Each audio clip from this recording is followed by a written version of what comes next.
Please let my words speak for you. Good morning, God. Thank you for this beautiful, beautiful foggy morning. Mystery in the air. Thank you for the presence of each and every person here. And I know that each person will receive exactly that little nugget they need in order to continue on their path to change.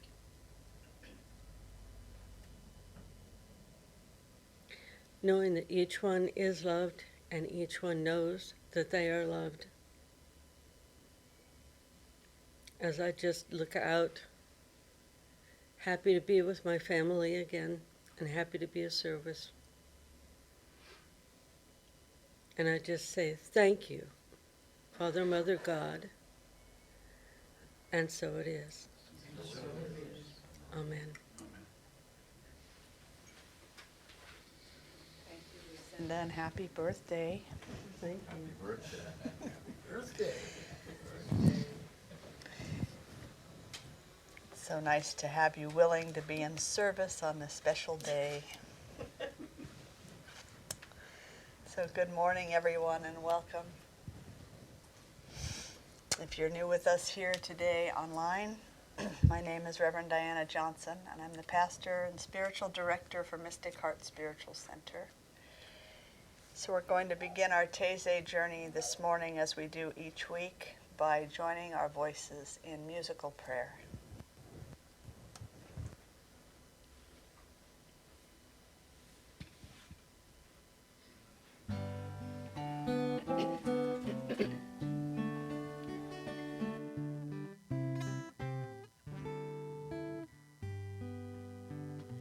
Welcome home to your mystic heart. Lay aside whatever came before. Let your own intuition start to guide you to heaven's door. Welcome home to your mystic heart.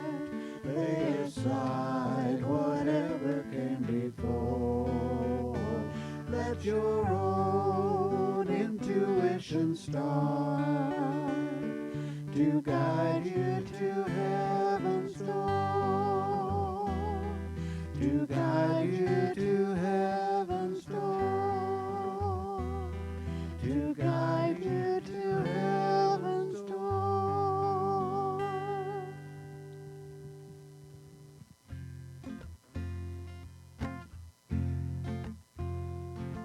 I am letting go.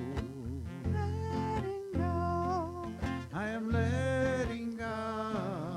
I am letting go. I am fully alive.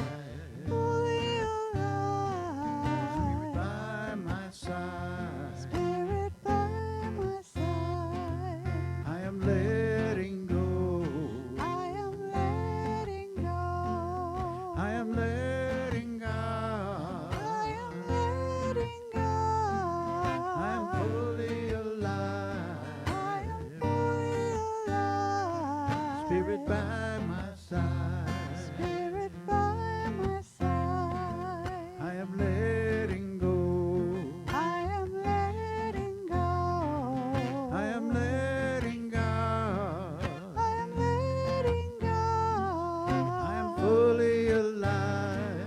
I am fully alive. Spirit by my side. Spirit by my side. I am letting go. I am letting go. I am letting go. I am letting go. I am fully alive. I am fully alive. Spirit by my side. Spirit by my side. I am letting go.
And so, letting go into the sacred moment of silence. This silent and sacred moment is the only moment that we have. Fully alive and awake to the presence of the divinity that we are. Just breathe that in for a moment.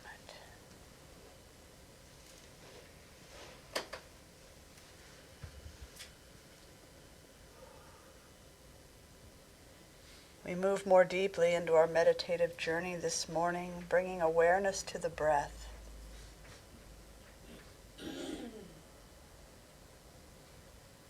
Breathing in slowly, deeply, and then letting it go, allowing ourselves to be fully held, allowing the breath to ground us, to bring us into a very still and peaceful state.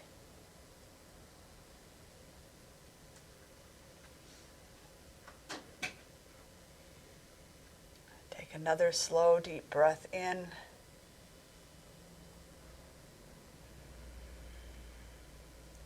And then let it go, settling into the presence that holds and surrounds us.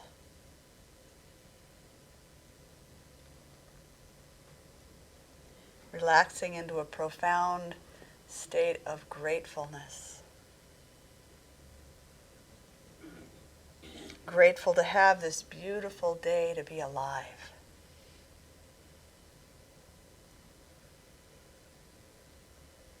Life is a gift, simply given. And each of us a blessed recipient.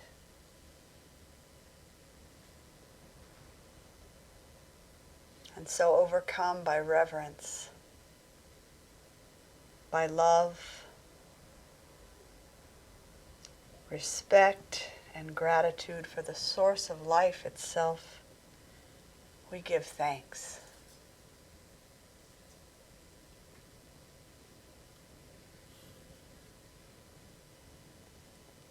We take a moment now to sense and realize our oneness with the global community, envisioning a web of consciousness that surrounds and infuses our planet.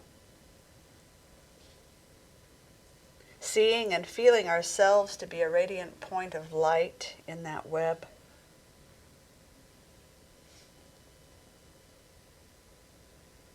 Knowing that every human is an expression of that same light. Every creature and plant, every rock, grain of sand, shining with the light of spirit. The soil, the water, the clouds, the wind,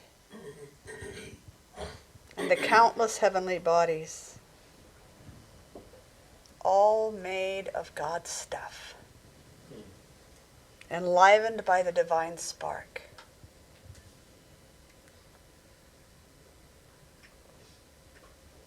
And knowing that this is so, I trust that my light is enmeshed with yours and with the light that radiates from all of creation.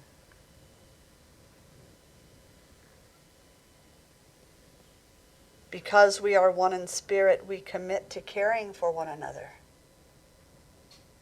for all life forms, and for the planet that sustains us all.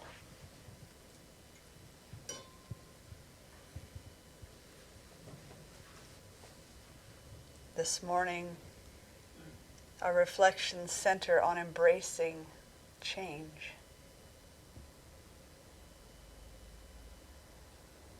Not always the easiest thing to do.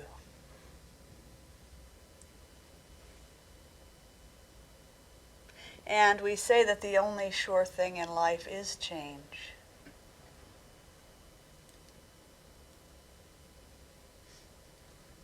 But we turn that this morning and we ask ourselves, is that true?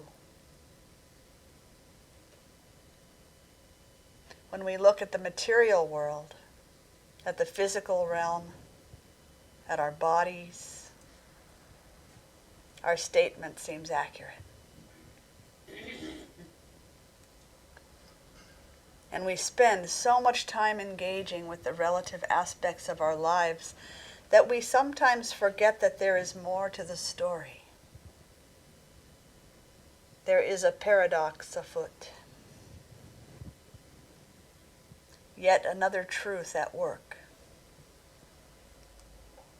And that is that the more things change, the more they stay the same. In other words, if we look below the surface of the ongoing changes in the physical world, beyond that which can be seen and measured, the great mystery is always present, always at work.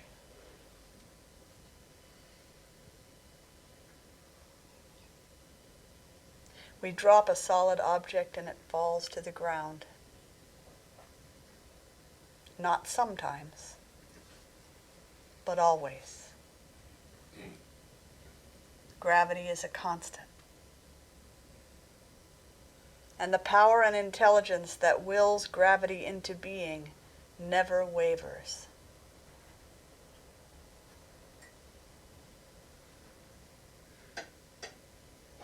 For every action in nature, there is an equal and opposite reaction.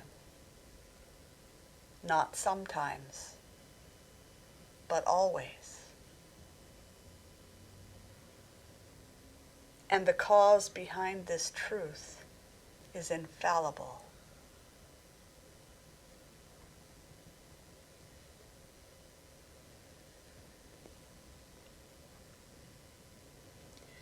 When I, as conscious human, become interested in a particular situation, circumstance, or idea, I tend to bring it into my experience.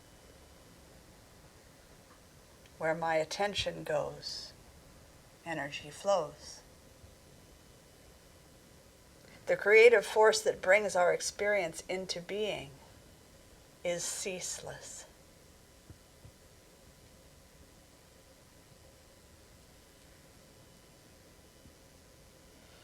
When I, as self-reflective being, place my faith in something,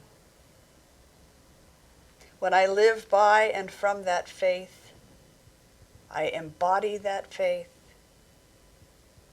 the object of my faith is bound to become my experience.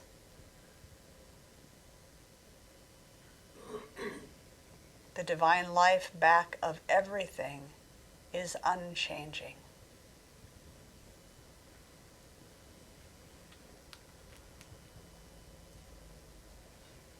There is a light, a spark of intelligence, a Christ consciousness that lives in, through, and as me and you and all that exists. It shares with each of us its power and presence, its peace and harmony, its joy, beauty, love, and light. It offers each of us access to its wisdom and guidance, its abundance and wholeness and absolute freedom.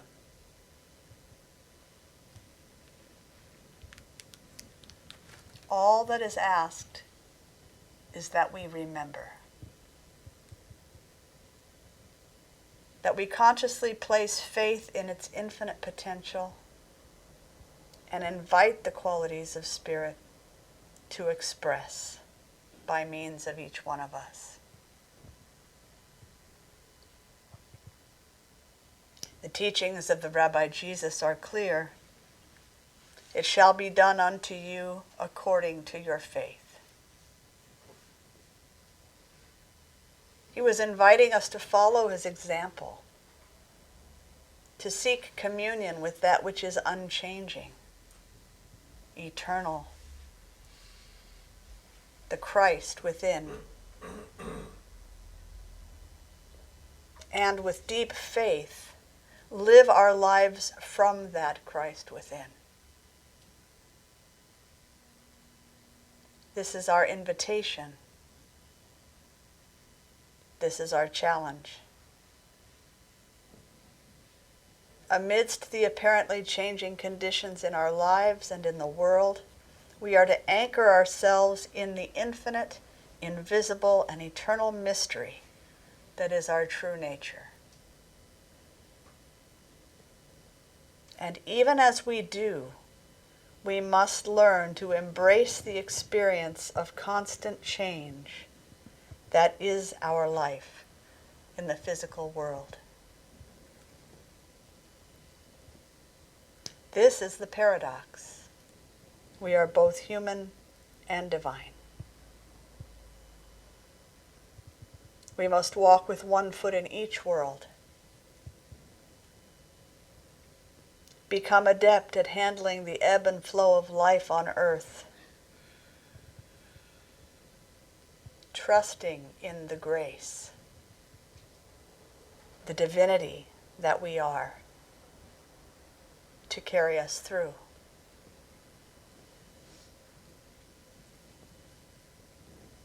This month's theme, Shedding Old Skin. As we continue in our journey of transformation, it is important for us to embrace change. This is a much greater stretch than not resisting change. Most of us find change difficult. We like things the way they are. Or even if we don't like them, at least they're familiar. We know what to expect. We think we have some control. This makes us feel comfortable. As human beings, we tend to resist change. But Buddhist wisdom reminds us that change does not bring suffering, but rather it is the resistance to change. A great deal of the spiritual journey is about letting go of resistance and attachment, learning to allow and accept what is. And finally, as we grow in maturity and wisdom, to welcome the changes as they come,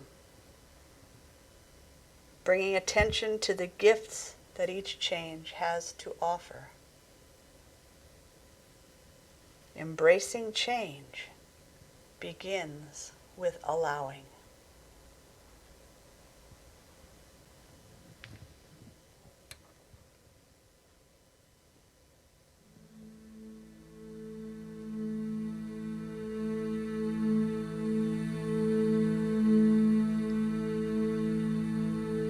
I'm allowing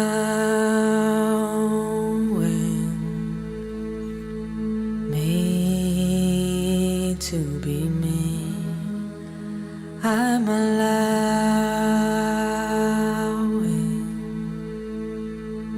me to be free. I'm allowing my power. I'm allowing well-being. I'm allowing my path to light up before me. I'm allowing everything to just be as it comes to me. I'm shining brightly. I'm allowing, easily allowing all my dreams to be in the right timing. I'm allowing me to be me. I'm allowing me to be free. I'm allowing my worth. I'm allowing my brilliance. I'm allowing my path to unfold now before me. I'm allowing everything to just be as it comes to me. I'm shining brightly. I'm allowing, easily allowing all my dreams to be in the right timing. I'm allowing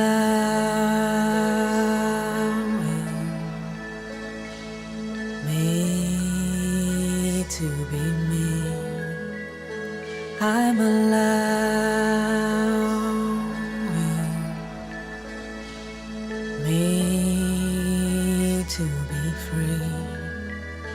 I'm allowing my worth. I'm allowing my brilliance. I'm allowing my path to unfold now before me. I'm allowing everything to just be as it comes to me. I'm shining brightly. I'm allowing, easily allowing all my dreams to be in the right timing. I'm allowing me to be me. I'm allowing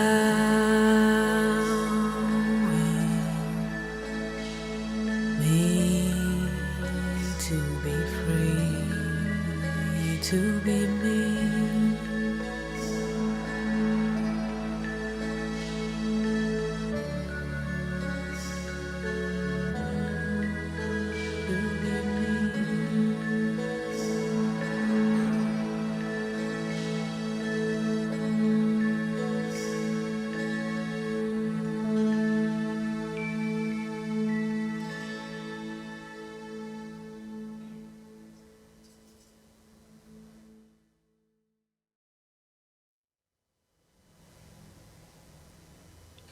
I am allowing what is to simply be.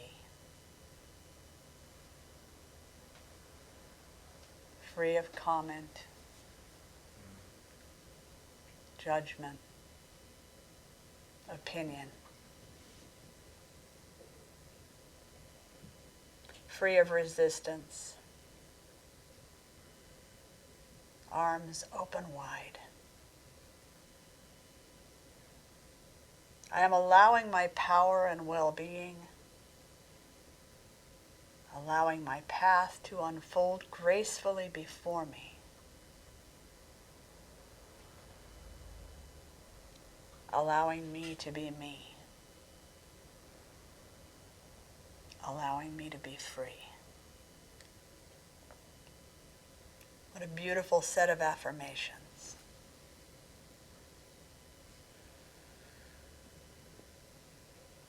In affirmative prayer, we acknowledge that there is only one life, one truth, one love, one power, one source. And that one is absolute, eternal, never born, never dying, unchanging. And yet that one expresses as you, as me, as an infinite variety of forms. As these forms interact in space and time, the forms do change, but their spiritual essence does not. Each of us is an expression of divinity. Our essence is that one spirit, eternal and indestructible, the still point of our being. In our spiritual practices, we turn our focus inward to remember that truth, to realign our consciousness of unity with God and all of creation.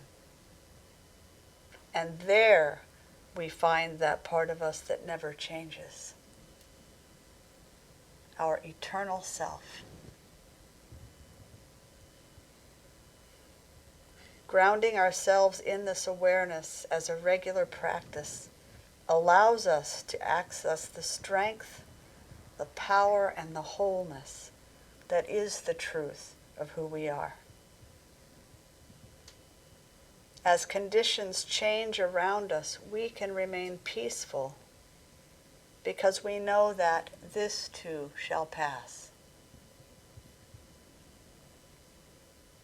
Anchored firmly in spirit, we are empowered to respond to changes productively. And finally, to surrender to each new circumstance as it comes, allowing it to unfold, in full faith that each one bears a gift, and expecting the blessings to be revealed. In other words, we learn to embrace change.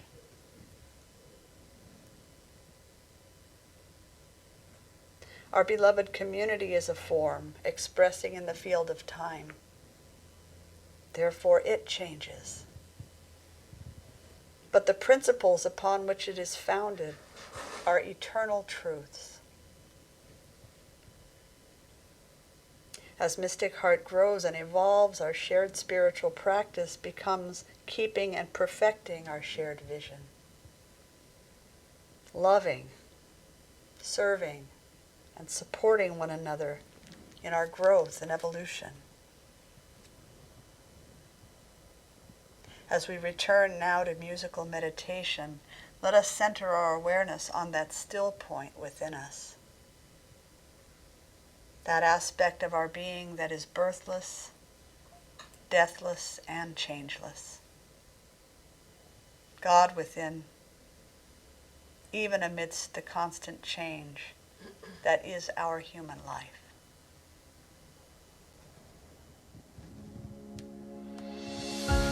I'm always changing. Who I was yesterday is gone. Embrace who I am today and let go of who I was before the dawn. Take only what I need with me. Leave behind hurtful memories. Once I have learned all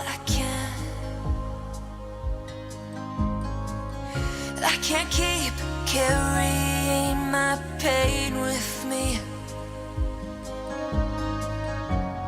Every moment, every day, I'm always deciding how I want to live, who I want to be. I'm always changing. Who I was yesterday is gone. Embrace who I am today and let go of who I was before the dawn. I'm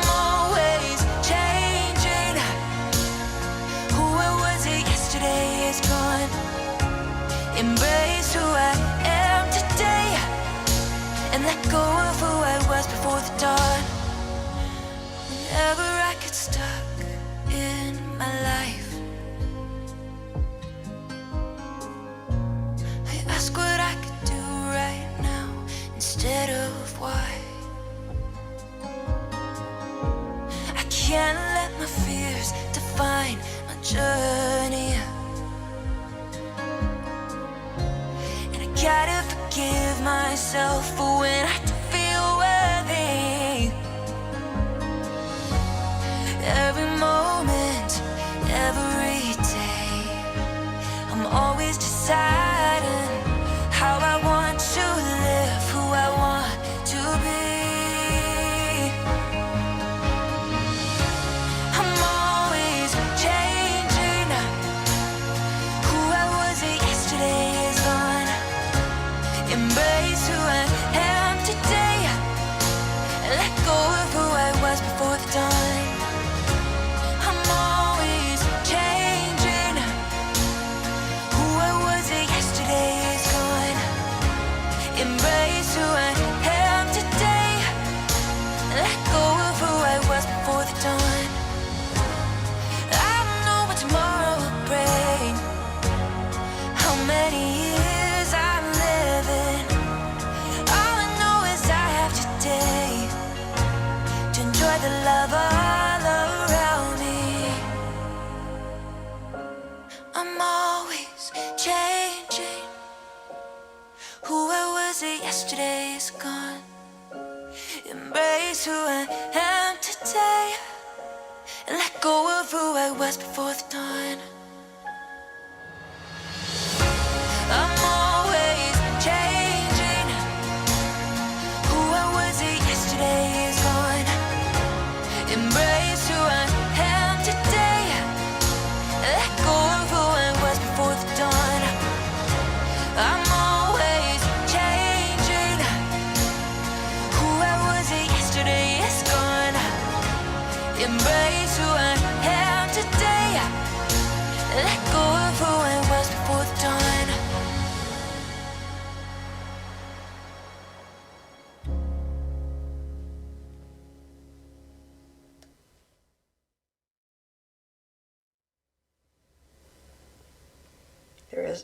There is only and always one source of all of life. Eternal, unchanging in its essence, its substance, its process, and yet coming to know itself through an infinite number of physical expressions.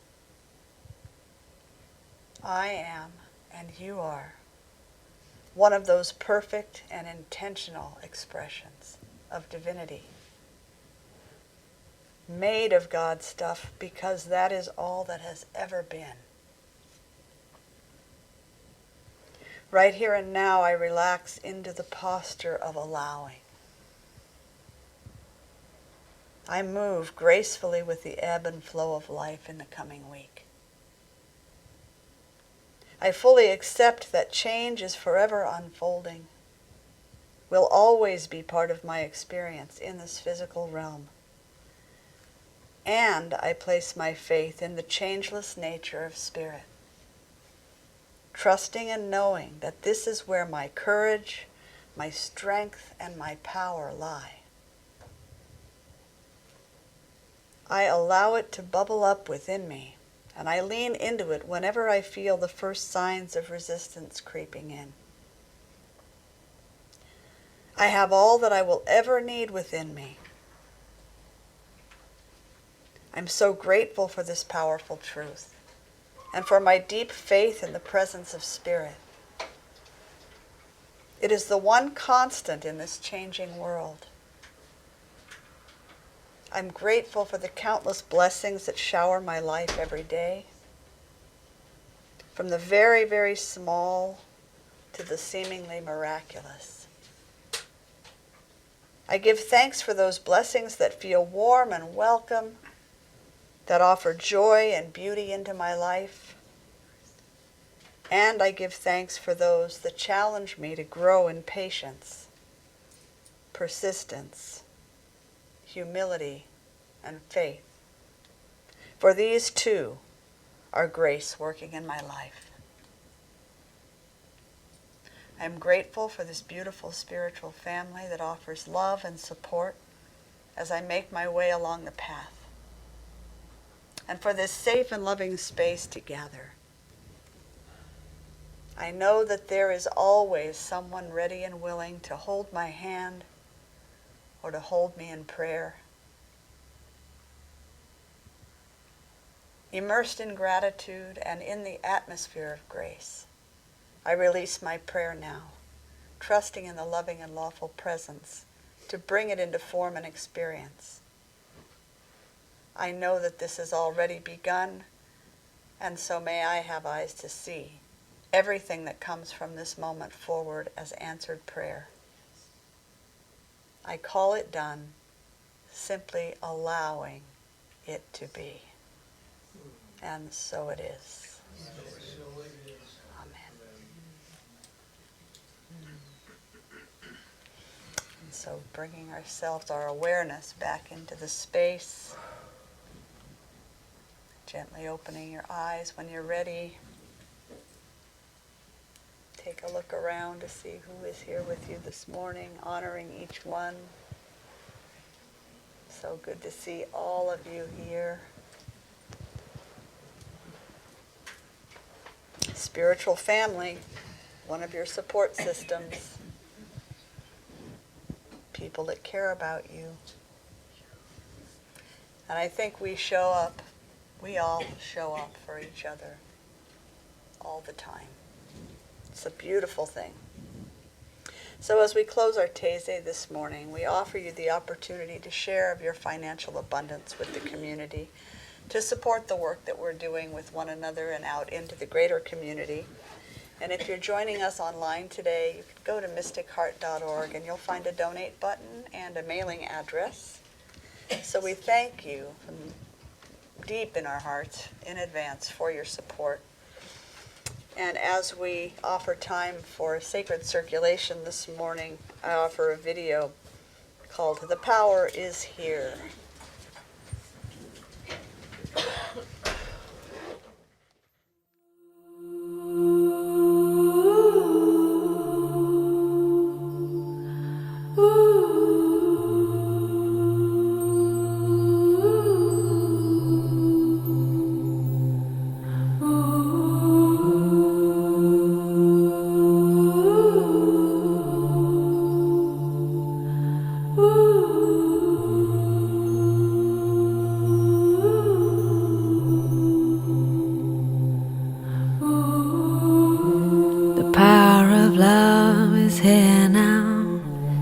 Power of now is here now. The power of you, me, is here to create magic on earth. The power of love is here now. The power of now is here now. The power of you and me is here to create magic on earth.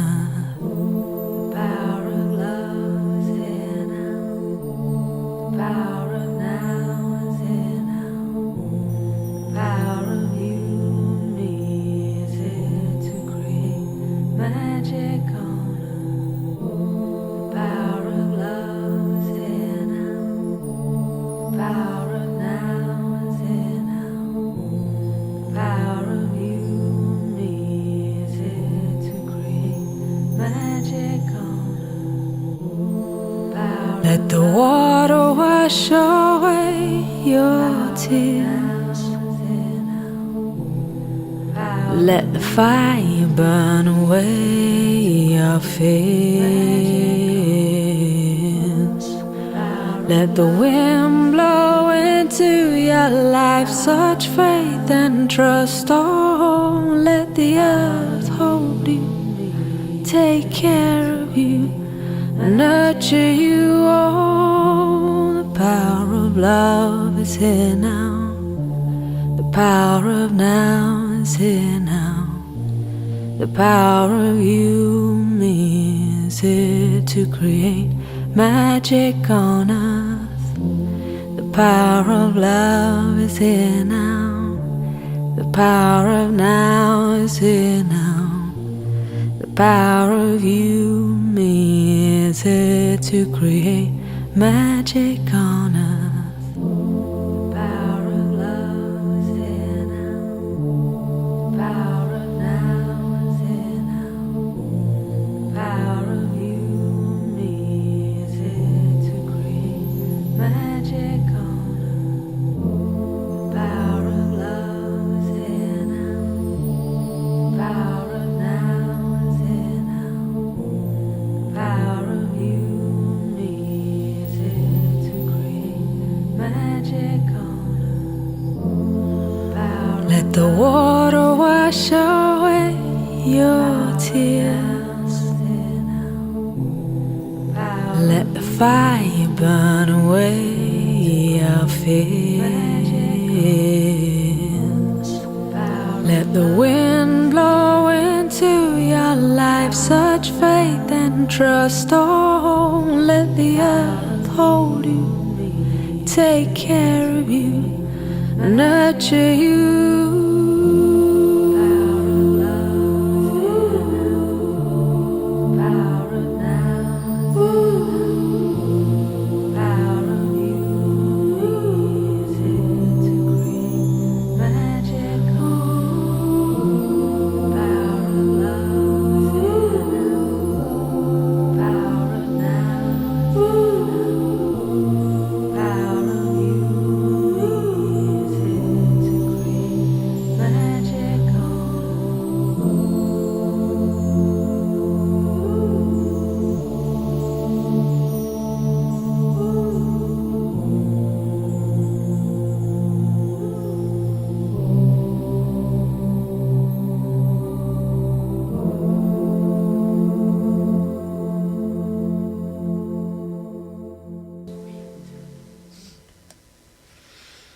So we say thank you, Spirit, for these gifts as they're offered today through the hands of each beautiful spirit here.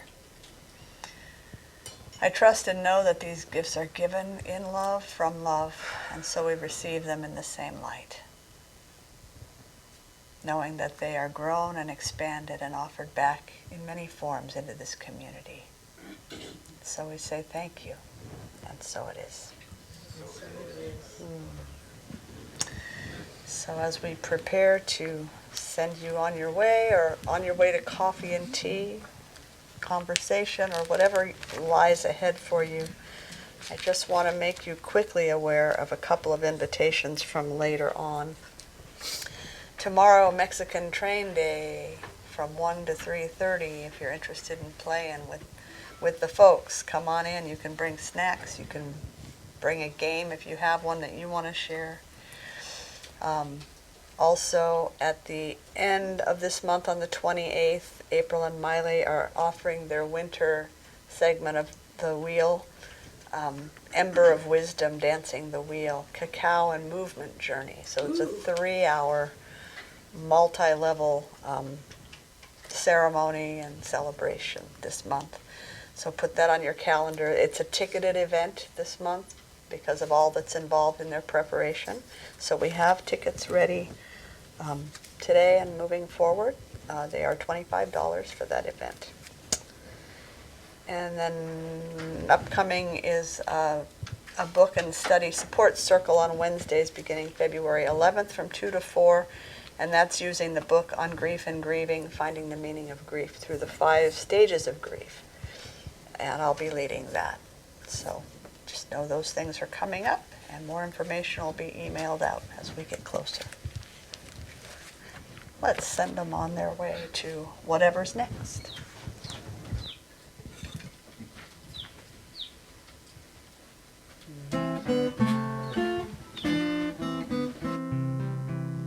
May your soul always find what it's looking for.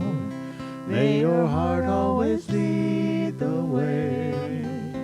May you live in peace and harmony, and may love always fill your day. May your path be strewn with happiness. May success find you everywhere. May you always embrace compassion and grace, and may God always answer your prayer. May you always embrace compassion and grace, and may God always answer your prayer. God bless you. We'll either see you back for a conversation or have a beautiful rest of your Sunday.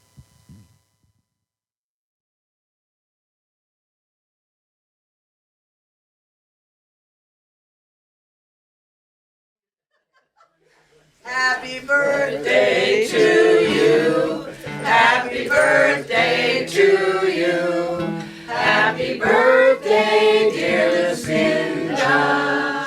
Happy birthday to you. And many more. Thank you. Captive audience up here. Also for the other birthdays this month, Kathy, Yes. Michael, and I know Cherie, Ellie, Bren, Brenda, Barbara Weedan. Barbara Weedan. Who else? Who are we not remembering? Today we have a bunch. And then last month, we had both Meadows. We had Bob, one. We have so many birthdays since the mid-December. Happy birthday to everybody. Yeah. Thank you. Oh, and Kathy made a pineapple upside down cake for today. It's her favorite. I was just going to ask that. Great minds. I am blessed.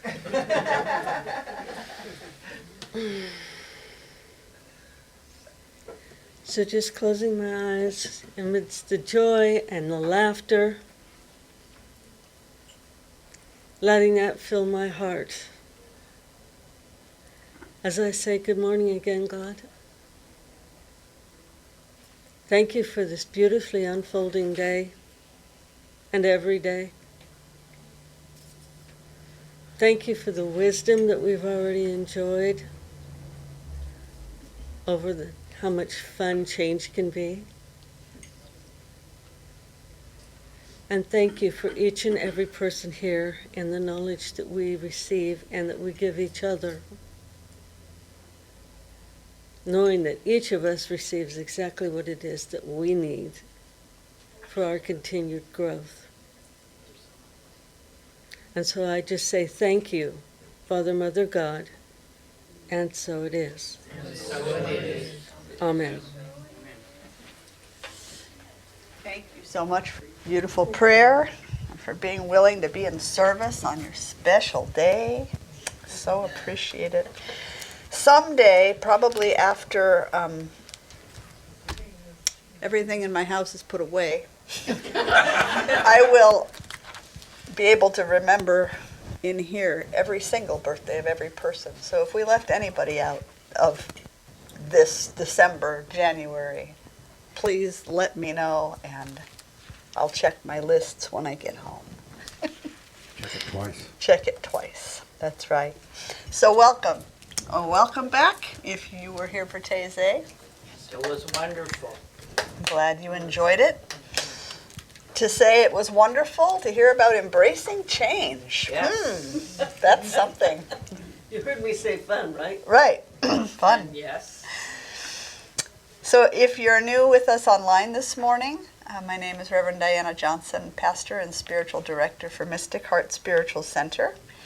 And we're an independent interfaith community that teaches universal principles and practical spirituality, tracing the common threads of truth that run throughout the world's great traditions. So it's my prayer that you're going to hear something this morning that strikes a chord, leads you back to the wisdom and guidance of your own mystic heart. So we're going to get the conversation started today by joining our voices in song, giving our bodies a chance to get up and move if we want to.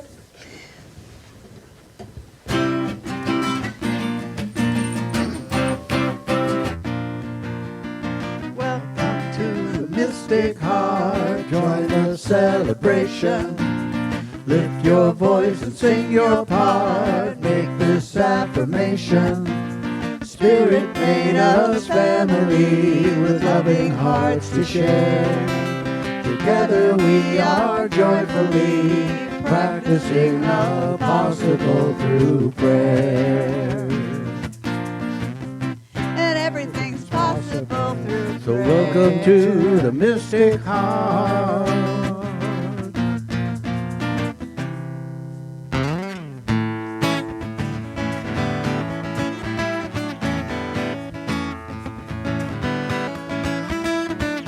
Everybody get up on your feet. See the light in everybody you meet. Everybody get up on your feet. See the light in everybody you meet. Let us be reminded of who we've come to be. We are love, we are one big family. Hey, hey, yeah, yeah. Hey, hey, hey, yeah, yeah.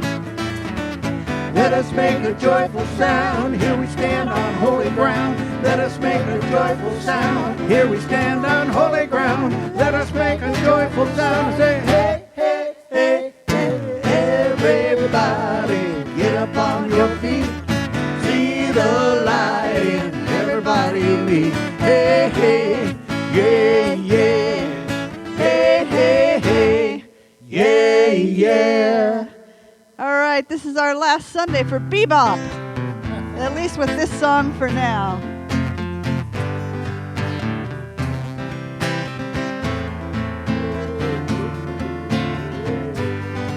I relax, let go, release and surrender. I relax, let go, release and surrender. I relax, Let go, release and surrender. All is well.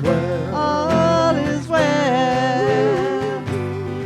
I relax And let go, release and surrender. I relax, let go, release and surrender.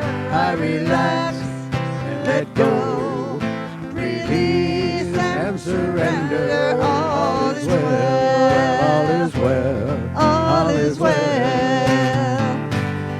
I relax, let go, release and surrender. I relax, I let go, release and surrender. I relax, let go, release and surrender. All is well, all is well, all is well, all is well. One more time like you mean it. I Relax, let go, release and surrender.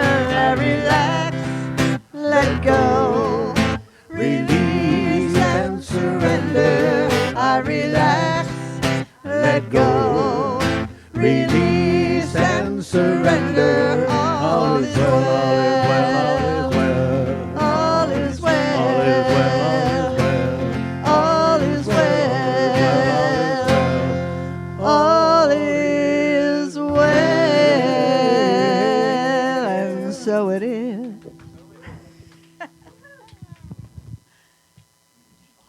For the egg.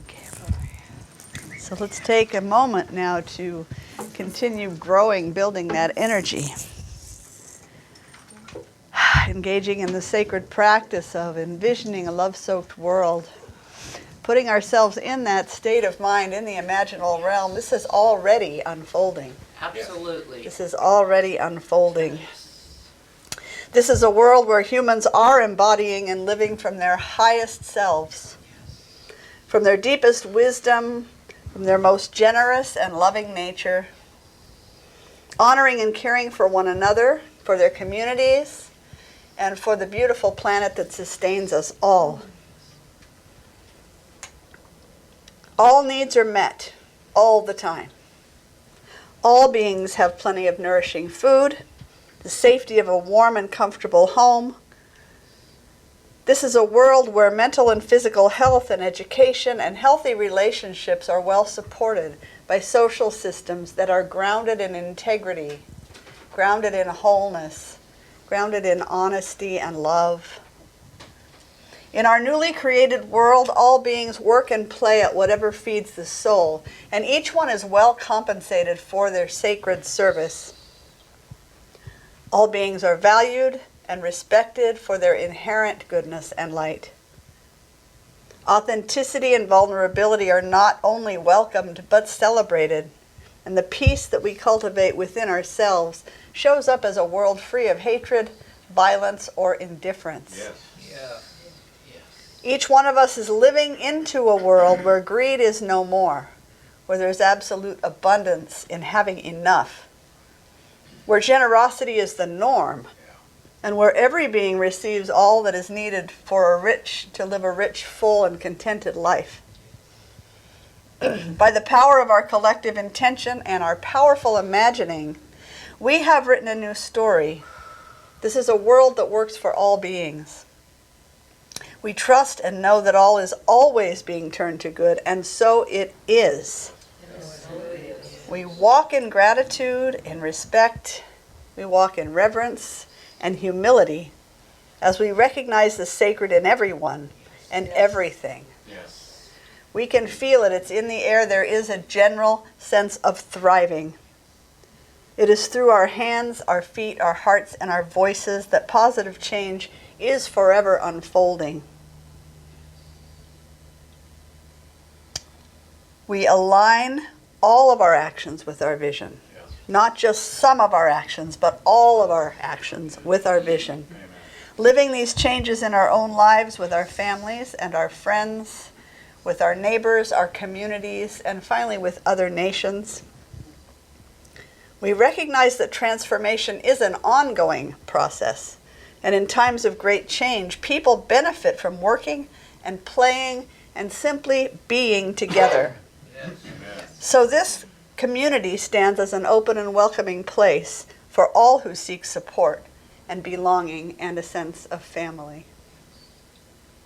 By the power that is inherently ours, this prayer is acted upon, answered even as it is spoken.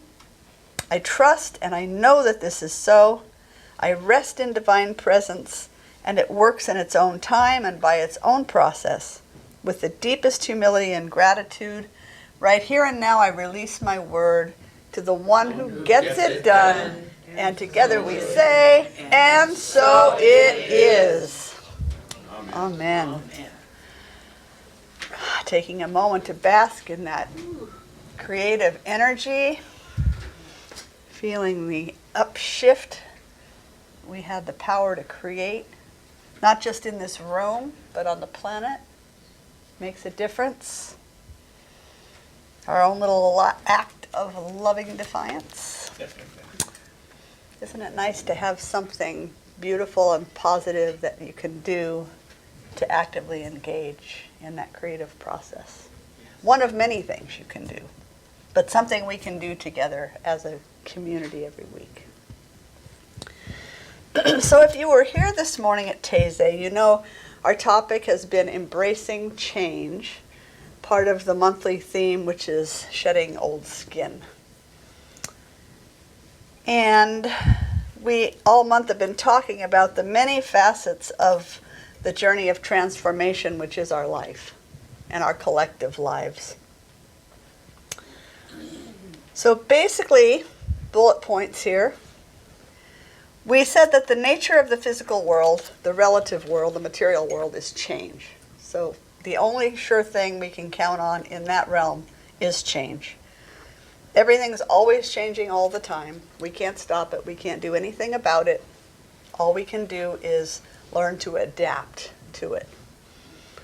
And yet beneath this apparent change, this physical change, there's one constant, one eternal mystery, the source of all that is, the ground of being, spirit, whatever you want to call it. Doesn't really matter what we call it. It's the divinity that you are, that I am, that everything is, that we see in all things. It's the power and the presence and the strength and the beauty and the joy and the the perfection and the wholeness that are factory equipment. We come here with it already in place. So then our job is to remember and then to access it.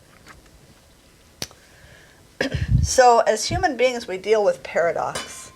We're both human and divine.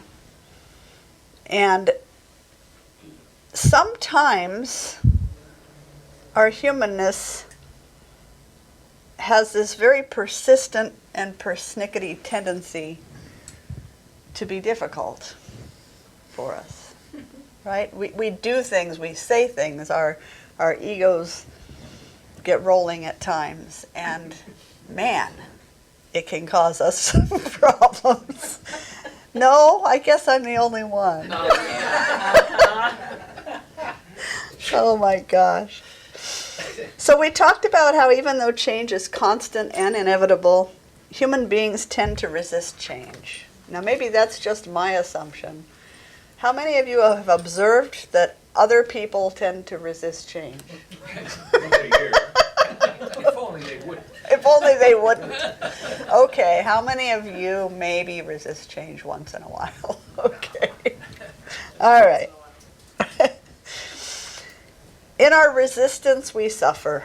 We create our own suffering.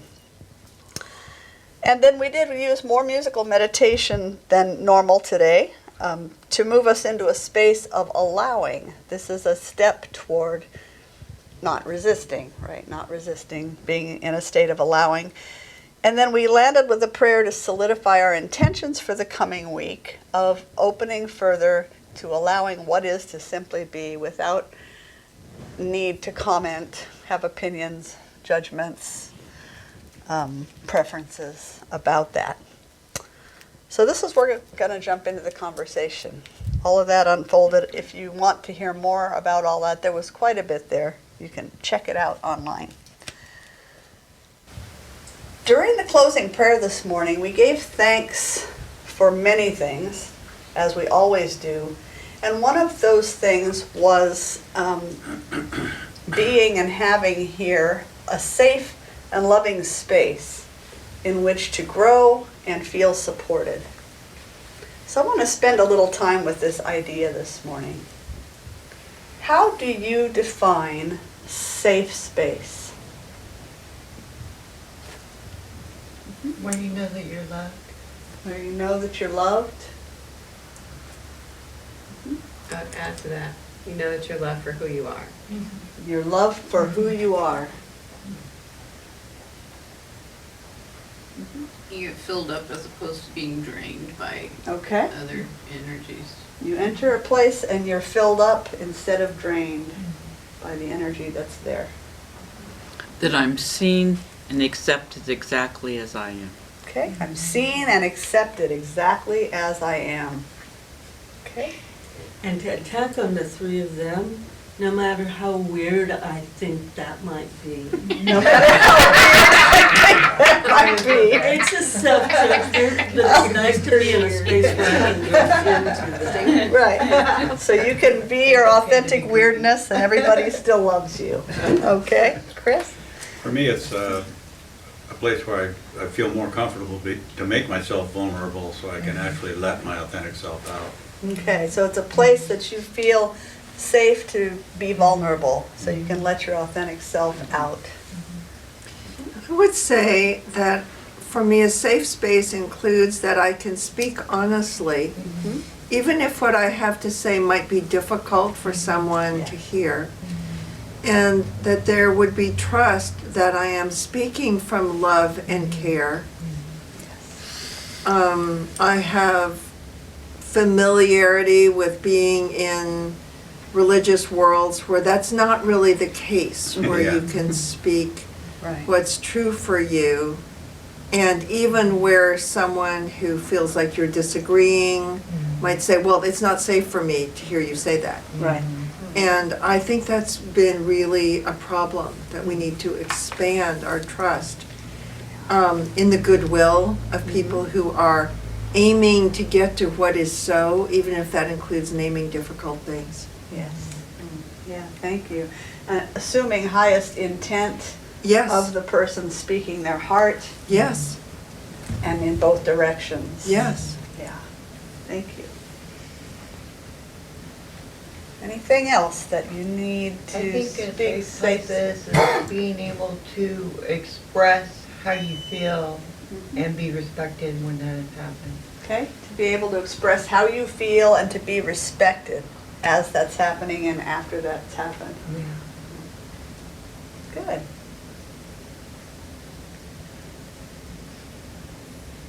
I'm going to read to you from a book I forgot to grab off the shelf. See, I can be myself. Chris, would you go check The Office for Beloved Community by Jim Lockhart? And while he's doing that, one of the things that he's going to say in what I read to you is that spiritual community ideally can both envelop us and develop us.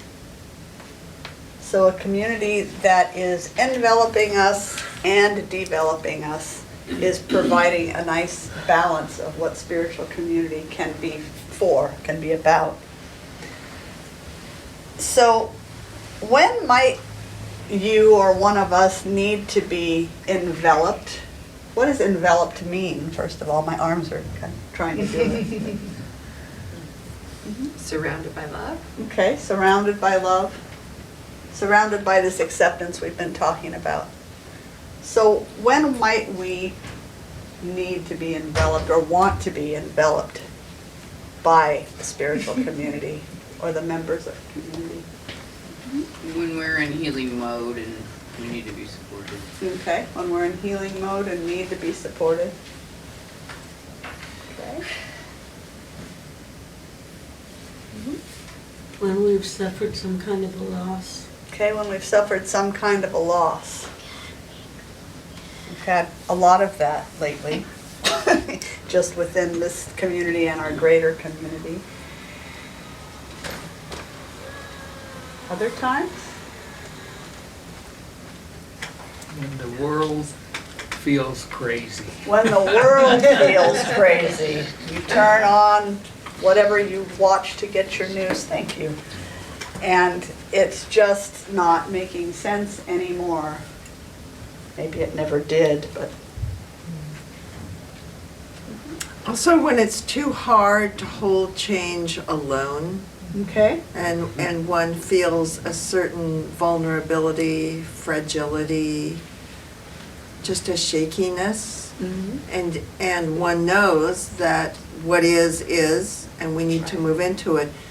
But just to feel enveloped, to feel held, to feel that it's okay to be there in the fragility and vulnerability that you're feeling through change, it makes a Yeah. difference. It does. It strengthens us. There's strength in numbers, right? And when you have a safe space with people who are truly accepting and loving to support you, The feeling that you're not holding it alone. you're not holding it alone. Yeah. Thank you. Lucinda. And in that same situation, knowing that you are accepted and the fact that you're in change is also accepted. Okay. So you are accepted. However you're handling what's going on, there's not going to be judgment about how you handled it. There's not going to be people voicing their different opinions about how you should have handled it. There's just acceptance and love. Exactly. Anything else about being enveloped? And then I'm going to back up and read a little bit.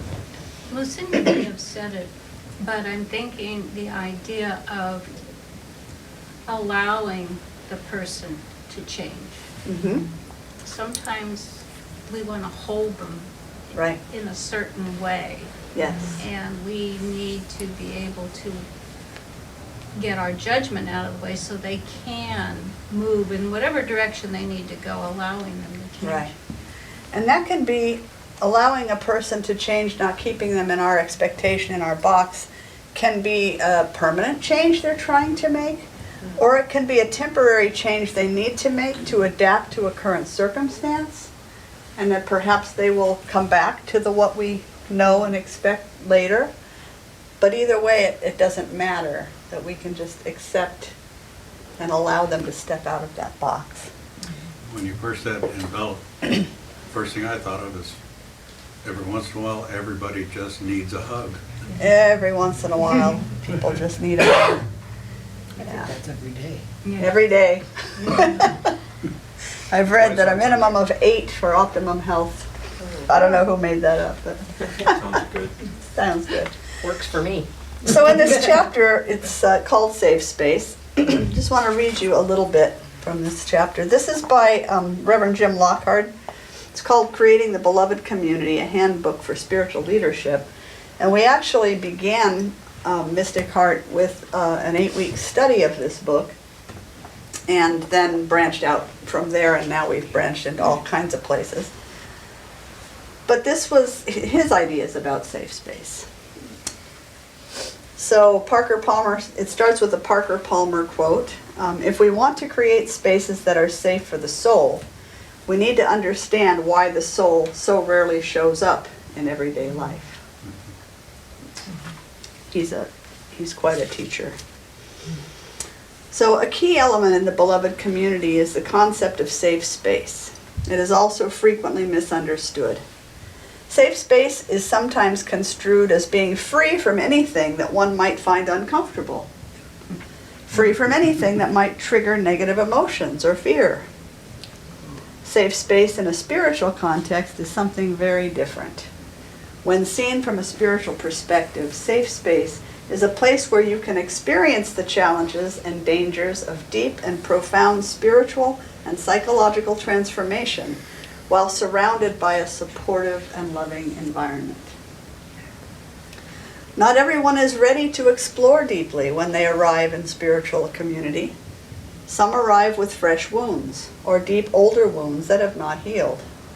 These folks need a different version of safe space. They need space to heal. Bruce Sanguin speaks of the need for spiritual community to have the capacity to both envelop and develop its members. To envelop means to surround those who are wounded or traumatized with loving support until they reach a place where they can function well. To develop means to assist those who are in a place of stability to move through processes of evolutionary spiritual development with all its potential for pain and difficulty so that they can go to the next level of growth. Spiritual communities need to encompass both enveloping and developing in order for the community itself to be healthy enough to create a beloved community. I'm going to pause right there, I think. So You did do it. What you just read, you did, and I appreciate it. we work at this. This is a model that we do. We seek to always be available to envelop. And then there is a point in time where development seems to arise on its own, and then to be there to support that development is important. So, what are some of the ways that a community can appropriately envelop people who want to be a part of a community, who want to be enveloped? Listen without judgment. Okay, so listening without judgment.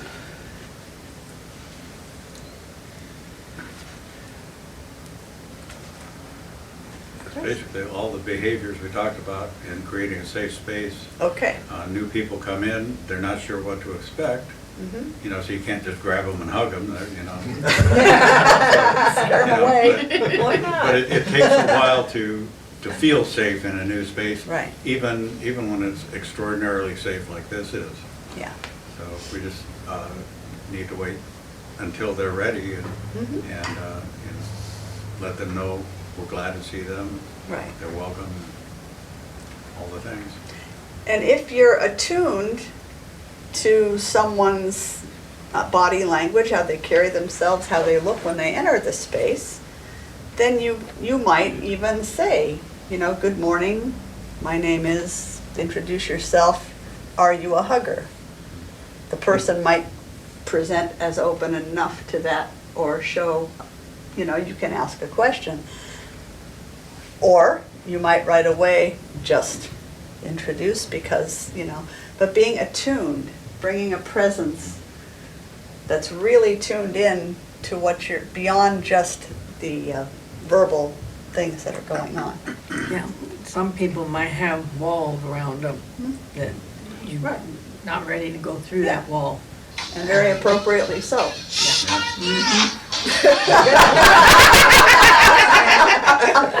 The cat decided to dance, sorry. Decided to dance. What other things can we do to truly envelop someone? It's important to have rituals that invite people forward. So one that you have here is the practitioner announcement that the practitioner is available for prayer. But just to have an atmosphere in which people who are the regulars reach out to newcomers. That's something that on the whole conservative congregations do well. And more progressive congregations often are like, let's not intrude in people. But I think we have to reach out and introduce ourselves, make ourselves Yeah. available. Yeah. So it creates an atmosphere of welcoming for people Right. to step forward. Yeah, so introducing ourselves, stepping forward. Renee? Yeah, I was gonna just say, I actually met you at Pride in last June. And I came out later in life when I was 40, and I had been going to Christian churches, like you guys have heard that a million times, but I hadn't gone to like a spiritual community for probably like 4 years or 5 years. And the last church I went to, a Christian church in Los Angeles, they were like supposedly like an affirming church. Like, so they had all their like little, signs and stuff about they celebrate diversity and this and that. But I was doing a book club with the pastor's wife was in it. And she was kind of being candid about some like gay woman that went to our church that was sort of talking to her and her husband about, well, I don't know if we should read this book because this is by like a pastor that's like very like homophobic and and so she was kind of confining the group that like, well, I'm gonna just have to tell her what we really think, and so I realized that they weren't actually affirming. It was sort of like a ploy to like get people in, or they were like 90% of the way there. Let's just say that. And that kind of made me feel a little bit like cautious about joining a spiritual community. Yeah. And so when I met you and you're like, oh yeah, you should come. When I came, I was sort of like, all right, let's see what this is all about. And then when I got here, you had this like altar with this big like, it was like... It was prided out. Oh my God. I had this big old fan and I was like, is there going to be a drag performance? Like I was like... So I didn't know what to expect, but since I've been here, I'm like, oh, you really mean it, and everybody here is like that. Yeah. So that It's feels like true. a safe space. And I also love that like at April and Miley's wedding, like everybody was here. So I think for like people that don't normally feel like comfortable in spiritual communities, like when people really live it, it's really powerful. Yeah. Yeah. Yeah, thank you. Yeah, walking the talk, not just talking the talk and saying I'm open and affirming, we are opening and affirming, but actually behaving because we truly are that. Our behavior shows that. And yeah. I'm glad you feel so at home and comfortable. Yeah, of course. Yes. Lucinda. I was going to agree with Reverend Kat about people going up and introducing themselves to someone new. But I also wanted to say sometimes not everybody has to meet them the first time they come. Right, yeah. Because it can start to feel overwhelming. Yeah. And it can start to feel like, well, I'm just being given a rush. Right. Yeah. What are you guys gonna be like the second time I come? Right. Come back and find out. That's all I gotta say. Chris? And it's also important to give you a chance to connect with the new people somewhere, not either not me trying to connect with you or me trying to connect with the new person, but rather Right. to facilitate, so you can Yeah. have personal contact with them. Did- 'Cause I think that's, There have been days where I'm waiting for the moment to come say hello to a new person, and I really cannot, which is great, everybody's introducing themselves and it's wonderful. And sometimes it's nice for me to be able to say, yeah, hello, you know, if you need anything, here's my information. So, yeah. So what about, in terms of appropriately enveloping, what about keeping conversations confidential Very in important. spiritual community? Very important. So when someone speaks to a practitioner afterwards, gets prayer work, comes in to talk to me during the week, calls me on the phone with something that's going on, it's appropriately enveloping to hold that conversation confidential and to never speak of it with anybody under any circumstances. It's inappropriate to share that information, and that creates a very unsafe space for people. Yes? and that, you know, I mean, that's a requirement for practitioners and ministers, but it would be really nice if the whole community. It's a good idea for everybody. Held that. Yeah. Held that as sacrosanct. So there have been times, not often, not too many, considering this is spiritual community and what that can look like. A few times when I'll hear some gossip happening and I think, oh, you know, and I will take that on privately, you know, and say, hey, we really need to, one of our agreements, which we're not going to talk about today, but maybe I'll bring those in the next month, is that we go directly to a person. We have something, a beef with a person, or we have an issue, we go directly to the person, and we have a conversation, and we respectfully communicate and receive, like you were talking about. You know, I welcome that communication. Thank you for sharing your heart with me. I'm not set off by it. I'm pretty approachable.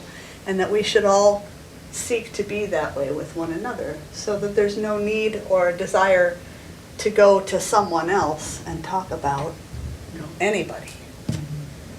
That's what going to add, and if the problem is such that you don't feel like you can resolve it one-on-one, the minister or the practitioners are available to mediate that Right, conversation for you yeah, as well. can meet with you and another person or whatever. So that's happened too. And we've had great success with that model. Yes. It's been a really workable thing. How about if someone is in need, is appropriate enveloping, can it look like bringing someone food? Yeah, something simple as that. How about providing transportation to an appointment or something? Yeah. About providing a place to live. How about providing a place to live for people who have been flooded out or something else happened? Yeah. How about just offering a listening ear without necessarily commenting or giving opinions? I mean, unless asked. Yeah, so lots of ways that we can appropriately envelop people when they're in that phase of wanting that. Is there a time, do you think, that enveloping is no longer useful or maybe even detrimental? Yes. Start over here, I see your hand. I know.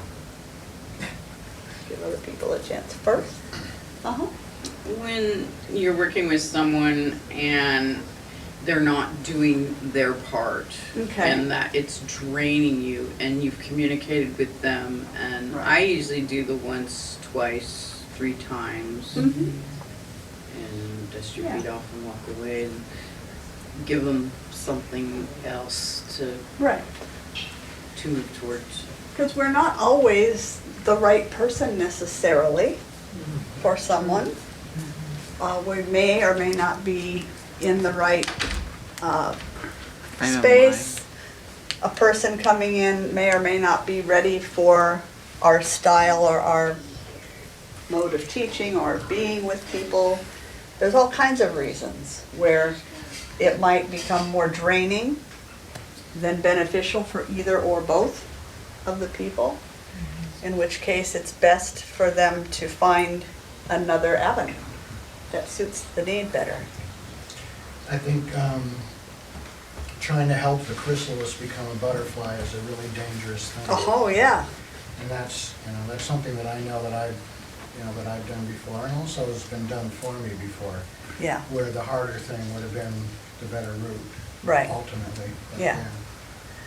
Yeah, so enveloping so that one can develop on their own. Right. And then if invited, providing tools or whatever.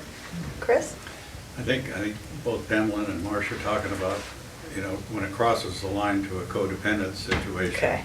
Where you're doing something for somebody that they really should be at least taking on part of themselves. Right. And that's actually a violation of their spiritual liberty. Right. Yeah. Thank you. Lucinda? Well, I think we've been talking so far about people who might reach out for something and get more than they were asking for, but sometimes, especially for me, I can be real closed off when there's something going on, and for someone to give me that space to be that way. Right.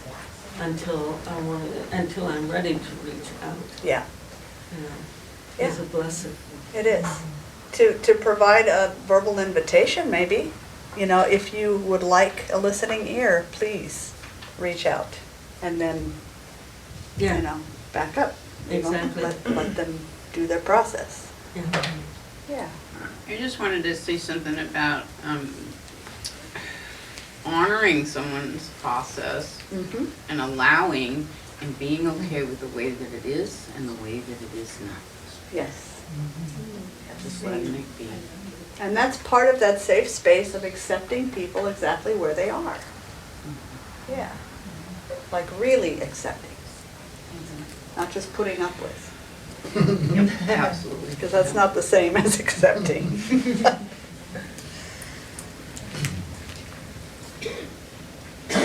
So when this happens, when it seems that the enveloping is no longer appropriate for whatever reason, what is ours to do with that, do you suppose? There's any number of things we can do with that.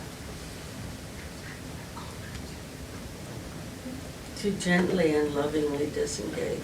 Okay, gently and lovingly disengage, which might look like speaking directly to a person, right? Probably not just disappearing. Well, that wouldn't be loving. No. Yeah, yes. And letting them know why you're just disengaging. Right, yeah. So, because at some point, enveloping, if it crosses that codependence line, it retards developing. Right, yeah. Yes. I can only do this, and this is right on point for an important place in my life right now, when I really can turn it over to God. Yes. And I really can, in an active way, hold that my loved one is held, and that there is a wisdom at work that is far beyond anything that I can know, because I don't know what someone's soul journey is in this lifetime. Yeah. So, So practicing a deep faith in the process yes. as it's unfolding. Yes, and even visualizing sending light and love from myself to the person that I am releasing to the care of the universe. Not that I'm necessarily not available, but that I'm not inserting myself to envelop. Right. Which is a way of calming my own anxiety that I should be doing something. Right. Yeah. And so I'm right in this place of allowing and the turning it over to the source energy, the conscious light and love of the universe, is what makes it possible for me. And I have to do that again and again. Yeah. Yeah, it's not a one-time. It's not. Not a one and done. Okay, so now let's shift to what When is it appropriate to contribute to the development? So what is development, first of all? What does it mean to help provide development for community members or for others in our lives? The classes that you offer so that we Okay. can become a better version of ourselves. Okay, so classes, which would include book clubs and support circles and Sunday gatherings, those kinds of things. Uh-huh. When requested, if someone were to Yes. come up and say, hey, I heard you had this experience, Mhm. how did you handle it? Okay, so when asked, you know, I've heard that you've been through this thing, perhaps, you know, can we talk sometime about how did you handle it? Maybe you could point me in the direction of a book, another person, circumstance. For practice? I remember one of the points when we were studying this book was that as a beloved community, we hold one another accountable for our community agreements. And if somebody's not living up to one of those, say gossipy or something, you lovingly remind them, hey, we made this agreement, we don't do that. Right. You know, and, but to do it lovingly, not a Right. gotcha. Yeah, yeah. So, and development happens at all kinds of levels, right? So offering a wide range of opportunities. We do a lot here with emotional intelligence work.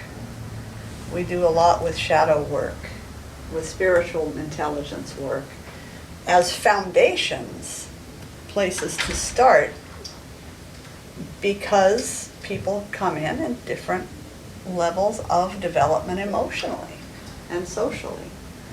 So offering those opportunities for people who are drawn to it, of course, you know, only if people are drawn to it, to develop themselves in a group of loving, caring people who hold competent, you know, all of those things in place. It's like having a support circle, confidential counseling circle almost in our emotional intelligence classes. All the way up to whatever types and levels of religious or spiritual or, you know, other kinds of classes that are beyond that. I did the shadow work with Diana, and I got so overwhelmed with what I was trying to decide about myself that I had to call her, and I went, "Ooh," and she goes, "Well, yeah, you don't usually call it 7:30 Sunday night, so obviously you need to talk," and she helped me. And then I looked at what I had to look at easier because she had empathy and she was kind. So you can find support for all kinds of growth if you're drawn to that. And that's the key right there, if you're drawn to that. Then we try to make it available, or a solid community interested in development tries to make that available. Oh, I saw your hand. No, okay, that's it. Let's see. So development isn't just about taking classes and showing up for teaching. What about speaking kindly and being respectful to people? Is that encouraging development? That's modeling development. Let's see. I would put a question here. Speaking directly to someone when issues arise, approaching people with compassion and understanding and taking the focus off of the self, again, setting that model in place. Asking a question, what if this isn't about me? So say you have a circumstance with someone and it triggers you and it sets you off. What is it working on or modeling development to step back and say, oh, what if this isn't about me at all? Yeah. So there's all kinds of ways that we can promote development. Goes back to assuming highest intent. Assuming highest intent, yeah. So enveloping and developing, both of these help to create safe space. Another thing he said in there that I want to repeat, safe space in spiritual community is not about eliminating discomfort. It's providing a supportive place where we can experience the inevitable discomfort of deep personal introspection and spiritual growth, but with support and understanding. Safe space means that we co-create a chrysalis of support for those who are wounded, as well as for those who choose to do the deep and often painful work of personal transformation. Safe space includes the need to come to terms with the harsh and often difficult realities of being human. In safe space, we are not protected from disturbance, rather we are disturbed in a protected space. Does anyone in here find that to be true? Okay. Yeah, I laughed at it when I first heard it, but you've heard me say before that in my training as a minister, I was told that my job was to comfort the afflicted and afflict the comfortable. So It's kind of your mantra. it's a balance, and it's true. So am I doing my job? Yes. Yep, good. Glad. Because it's a razor's edge for any of us. Even as friends to someone, as to hold someone in friendship, you know, to envelop and develop. It's a razor's edge. I heard that in seminary too. Uh-huh. I've never liked the idea of afflicting anyone.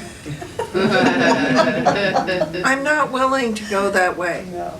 Yeah. I'm willing to raise questions. I'm Mhm. willing to invite people into dialogue.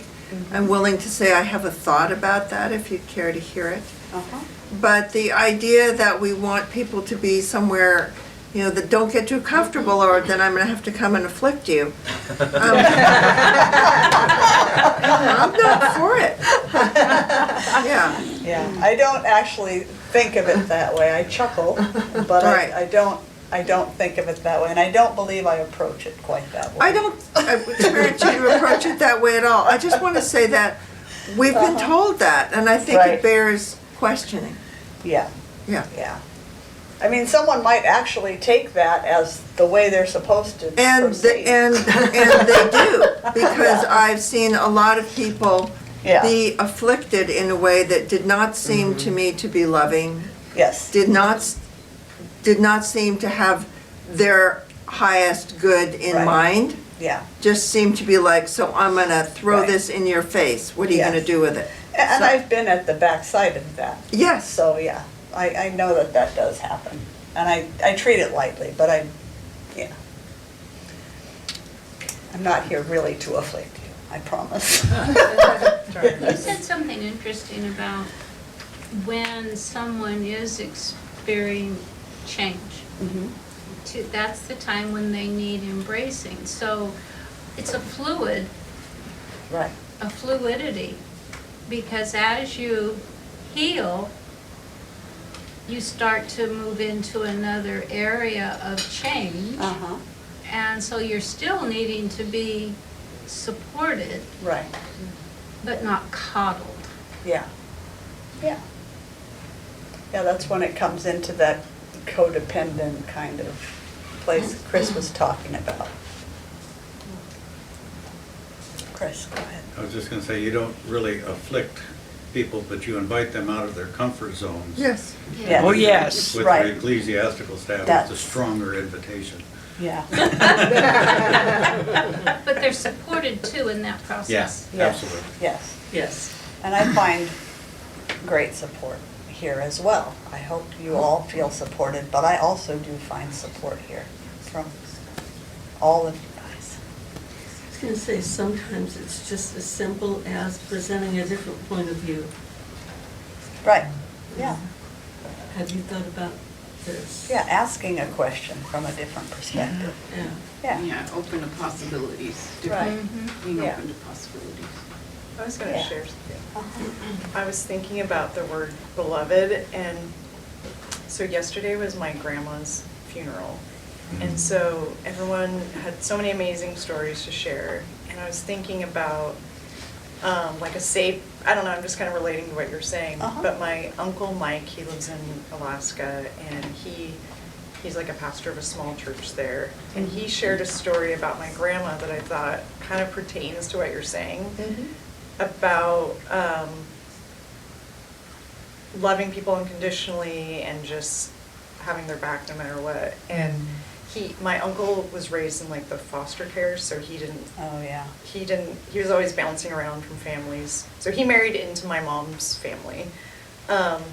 And so for 5 years, him and my aunt lived with my grandparents because he was sort of going to school and just they needed financial support.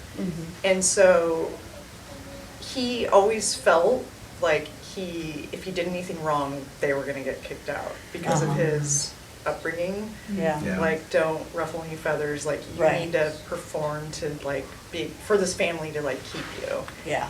And so one day, I guess he was trying to fix something in the attic, and my grandparents were, like, coming home from some event, and he misstepped, and his foot went through the ceiling, and right as they were walking in, he fell through the ceiling, landed on the dining room table. Gorgeous table, and my grandma's really into interior design, so the house was always really nice. And so he's like fell like literally through, and he in his mind was like, this is it, like I'm done, like we're moving out, and they're gonna kick us out, and I've blown it, you know. And so he was like real anxious about that and everything. And so my grandma, I guess, came up to him the next morning, and I guess she just like somehow could read him because of just knowing his story, his history. And she just said, I just want to let you know you're my son, and nothing you can do, no mistake can get you to be kicked out of our family. Yeah. And somehow she just like could sense his insecurity. And so he was just saying that's like the kind of person she was. Like you couldn't, you know. So she was really good at enveloping. Yeah. Yeah. And so getting that people are on a journey and you just go on that journey with them. You don't expect them to be perfect and yeah. Thank I don't know if that totally. Yeah, it I does. was just thinking of that story about like that kind of mindset creates those nice communities. Yeah, that really creates a safe space for people when they really know that that's how it works, that's how it is. Yeah. And it leads actually right to the very next thing that's right here, is that every one of us is a human being, right? And so each of us at some time needs support, needs enveloping. And I encourage you to remember that that means those who you see as leaders as well. Because there are times that everyone goes through change and transition and difficulty. And how many of you here have I ever said to you, please don't put me on a pedestal, please don't do that, don't do that. Because it's too easy, you know, to look at a leader, a practitioner, or a politician, or in any walk of life, to look at a leader and have one set of expectations that are much higher. And while I'm not saying that leadership at a church shouldn't hold to some, you know, walking some high talk, I'm not saying that that shouldn't be, but there are times when all of us need to be supported and held. And I have really enjoyed the support of many, many people through this move that we're making, and really appreciate your ability to assume highest intent. You know, if I didn't catch your birthday, or if I didn't make the phone call, or I didn't show up in person for something, or because I happen to have my own big deal going right now, I appreciate your compassion and your support very much. It's been very helpful. Lucinda. Well, I would also like to say that sometimes being open like that is creating a safe space for others. Yeah. Because if someone in leadership can be that open, if someone Right. in leadership can be that accepting of support, Yeah. then it should be okay for them to accept it too. Yeah. Yeah, thank you. Chris? Getting back to the idea of being on a pedestal, ministers and practitioners haven't arrived. We're still developing too. Arrived And at so, what? you know, Yeah. It's not that we've arrived at this No. state of perfection, it's that we get to continue our spiritual practice and our spiritual development in front of everybody. In public, right. Yeah.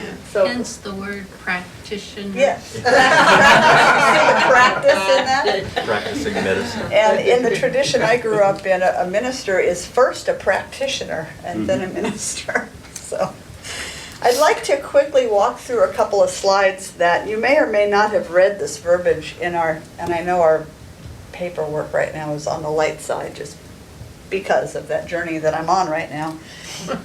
But I'd like to share with you, and we have them on slides, some of what it says in our introductory pamphlet. This is to help people to know who we are, and I'm going to ask you a question after we go through the slides real quickly. And I'll do it quickly because we're running a little later than I had hoped. So Mystic Heart is a welcoming and accepting spiritual community that supports, promotes, and celebrates your growth in body, mind, and spirit. It is a place where people of all ages, races, creeds, ethnicities, sexualities, and abilities come together, not as groups separated by their differences, but as human beings celebrated for their individuality. So my hope is that as you read this, you're going, yes, I think that's true here. But if not, later on, let me know about it, okay? Because I need to know that. So next one. We are an independent interfaith community where people of all ages, races, creeds, ethnicities, sexualities, and abilities come together. Oh, this was a duplication, okay, of what I just read. Sorry about that. We welcome all faith paths, philosophical points of view, and ways of life that acknowledge and honor the sacred that exists in everything. And we support and uplift the growth and evolution of the planet and its beings. We see evolution and creation as two aspects of one process that is forever moving life forward, and we understand that each of us is an integral part of that process, leaving our direct imprint on the evolution of humanity.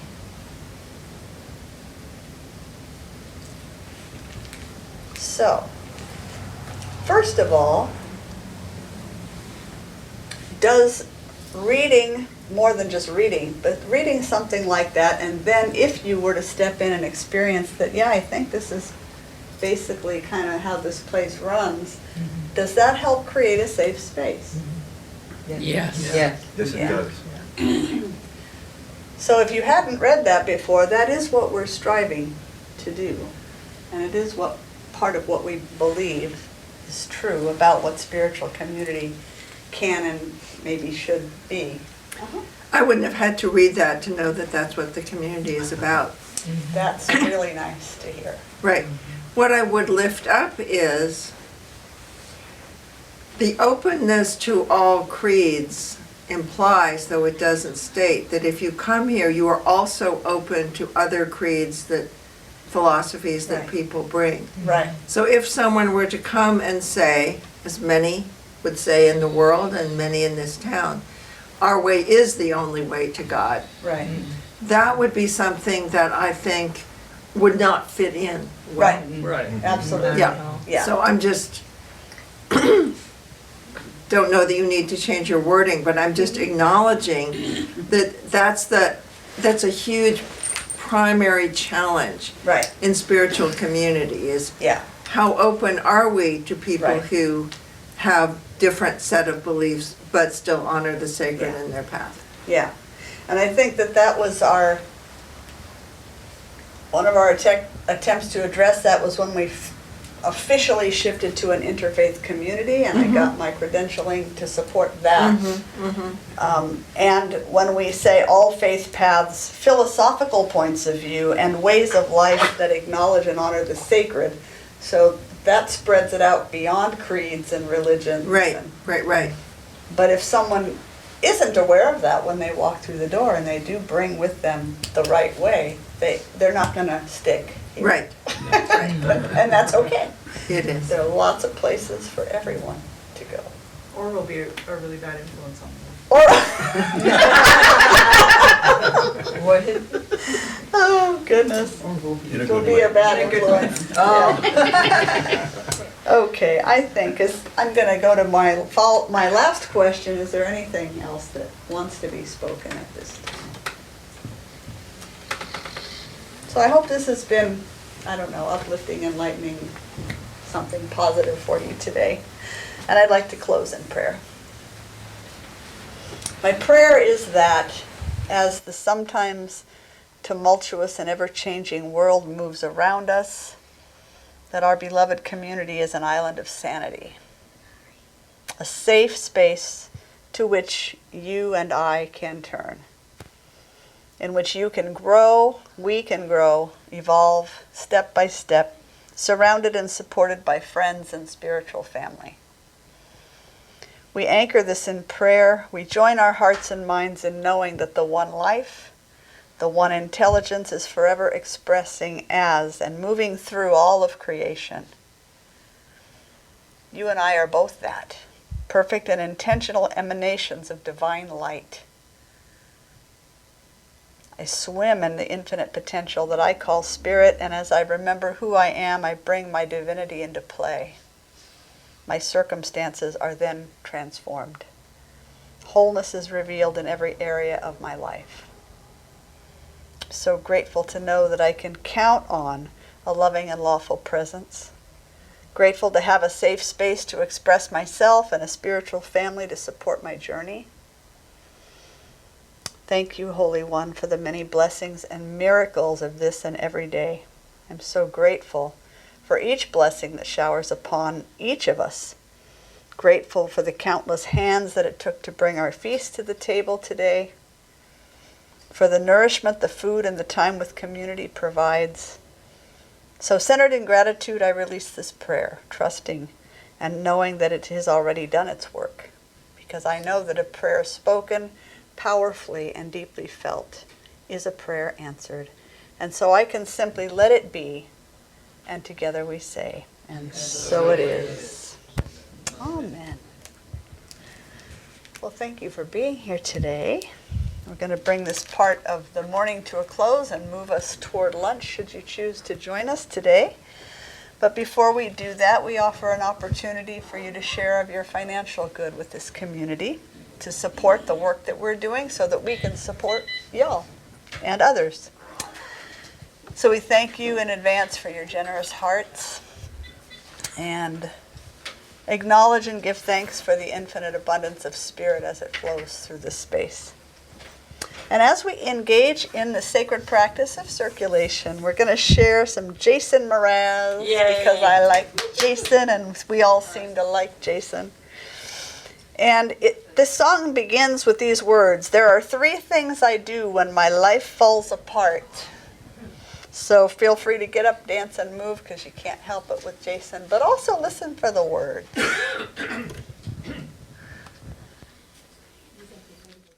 Well, there are 3 things I do when my life falls apart. Number 1, I cry my eyes out and dry up my heart. Not until I do this will my new life start.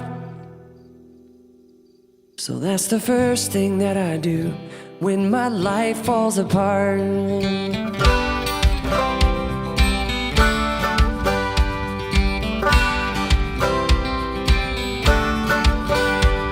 The second thing I do is I close both of my eyes and say my thank yous to each and every moment of my life. I go where I know the love is and let it fill me up inside. inside, gathering new strength from sorrow. I'm glad to feel alive.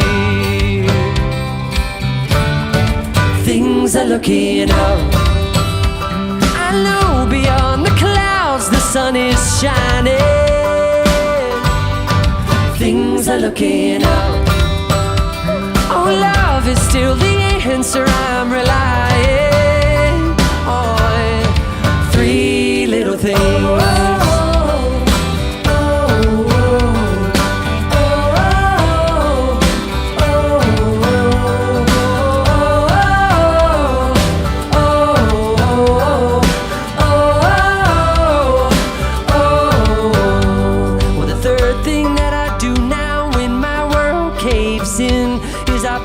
I take a breath and bow when I let the chapter end. I design my future bright, not by where my life has been. And I try again. Yes, I try again.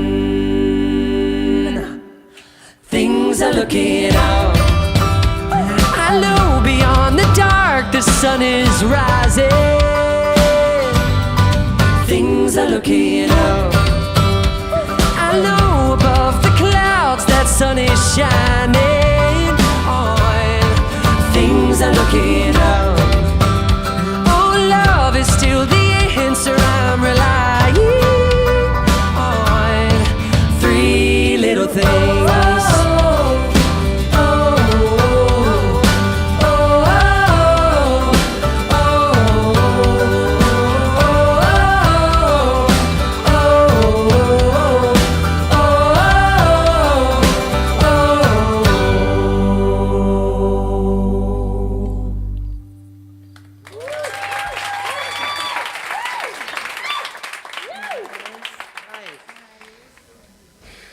I stand in deep gratitude for the gifts that we receive this morning, now, and sometimes on a daily basis. The gift of time, talent, and energy, for the gifts that are given sometimes in the background that we don't stop and think about. Those who cook, those who do things like make curtains, those who do a lot of different things around the center. And so I just say thank you for each and every one. Thank you, Father, Mother, God, and so it is. So it is. Thank you. All right, here we go.